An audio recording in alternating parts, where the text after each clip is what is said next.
수서행 KTX 운행 그리고 4조 2교대 근무 등을 요구하면서 철도노조가 파업을 하고 있습니다. 네, 철도노조가 4년 만에 전면 파업에 돌입한 지 오늘로 이틀째인데요. 현장에 취재 기자가 나가 있습니다. 김태원 기자. 네, 서울역입니다. 네, 오늘 파업 이틀째인데 출근길 상황은 어땠습니까?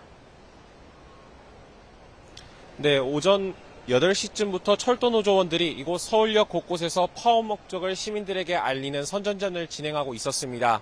잠시 뒤 10시부터는 공공운수노조 등 노동단체와 시민단체들이 이곳에서 철도노조 파업을 지지하는 기자회견을 열 예정인데요. 나흘 1시 철도 파업의 여파로 코레일이 관리하는 1, 3, 4호선 일부 구간과 분당선, 경의중앙선 등에서 감축 운행이 이뤄집니다. 4호선의 경우 평일 첫 차부터 오전 9시쯤까지 상행선과 하행선 각각 70여 개 열차편 가운데 2편씩 감축되고요. 같은 시간대 인천에서 서울을 거쳐 동두천 등을 오가는 1호선은 상하행선 각각 40여 편 정도 편성되는데 상행선은 9편, 하행선은 5편 정도가 운행을 줄입니다. 파업 첫날인 어제는 퇴근 시간대 수도권 전철 운행률이 75% 수준에 머무르면서 지연 운행에 따른 불편이 곳곳에서 이어졌는데요.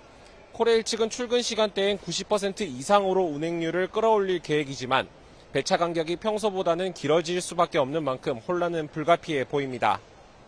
네, 오늘 서울 지하철 4호선에서는 오늘 새벽에 사고가 있었다면서요?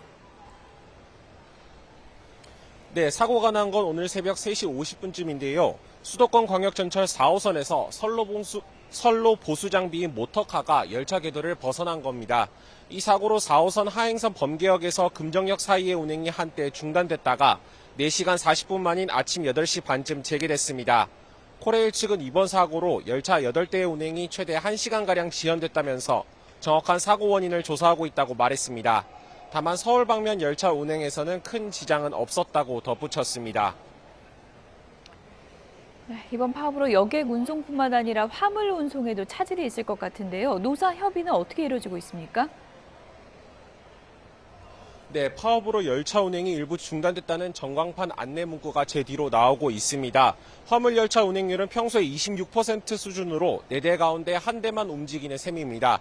나흘간 한시적인 파업에만 그친다면 물류 운송엔 차질이 크지 않을 거란 분석도 나오지만 파업이 장기화하게 된다면 화물 운송 상당량을 철도에 의존하는 시멘트 업계 등에서는 타격이 불가피할 전망입니다. 코레일 측은 대체 인력을 투입해 파업에 따른 공백을 최소화하겠다는 입장인데요. 노사 양측의 공식적인 대화는 이루어지지 않고 있지만 어제에 이어 오늘도 실무진 회의를 열어 물밑 접촉은 이어갈 예정입니다.